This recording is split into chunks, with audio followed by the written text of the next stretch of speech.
ಮಣಿಗಳಾದ ಲಕ್ಷ್ಮೀಗಳೊಂದಿಗೆ ಹಟ್ಟ ಹಾಸದಿಂದ ಮೆರೆಯುತ್ತ ಲೀಲಾ ವಿನೋದವನ್ನು ಹಾಡುತ್ತಿರುವನಂತೆ. ಫಲ ಫಲ ಅವನ ಸಂಪದಕ್ಕೆ ನಾನು ಹೀಡಗಾಣೆ. ಇವರು ನಮ್ಮ ಕುಲದವರಾದ ಭಸ್ಮಾಸುರ, ಭೂತಾಸುರ, ಉಳಿದ ಅನೇಕ ಸೂರರು ಅವನಿಂದ ಹತರಾದರು.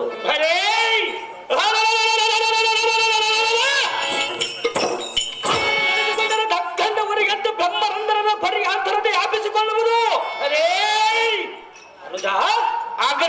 ಆದ ಕಾರಣ ಬಪ್ಪರ ವೈಕುಂಠವನ್ನು ಸುಟ್ಟು ನಷ್ಟ ಮಾಡಿ ಅವನ ಅಟ್ಟಹಾಸವನ್ನು ಅಡಗಿಸುವನು. ಶಕ್ತಿ ಸೂದನ ಮಹಾರಾಜನಂದ ವೀರಾದ ವೀರ ಅಸರ ಕುಲ ಕುಟಾರ ಅಸರ ಕುಲ ಚಕ್ರೇಶ್ವರನಿಗೆ ಈ ಲೋಕದಲ್ಲಿ ಎದುರಿಲ್ಲ ಒಂದು ಜಯ ಭೇರಿಯನ್ನು ವಶಪಡಿಸೋದರ ಈ ವೈಕುಂಠವನ್ನು ಸುಟ್ಟು ನಷ್ಟ ಮಾಡುವ ಕ್ಷಣ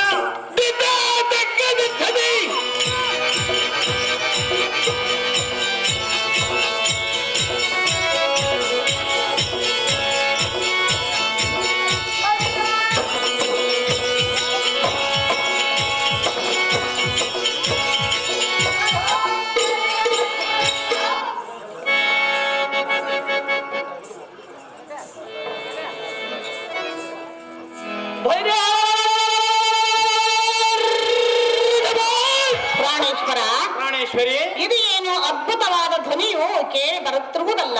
ಆ ಧ್ವನಿ ನಮ್ಮೇನೇನು ಮಾಡುವುದು ಕಾಂತೆ? ಈ ಭಯಂಕರವಾದ ಧ್ವನಿ ಕೇಳಿ ನನಗೆ ಭಯವಾಗುತ್ತಿರುವುದು. ನೀನು ಎಷ್ಟು ಮಾತ್ರ ಭಯಪಡಬೇಡ ಕಾಂತೆ.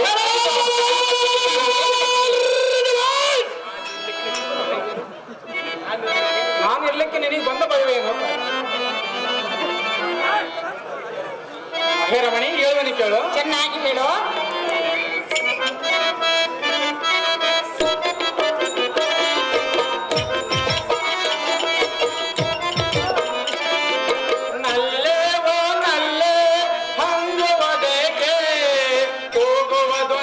ಮನದೇ ಹಳಕೋದೇಕೆ ನಲ್ಲೇ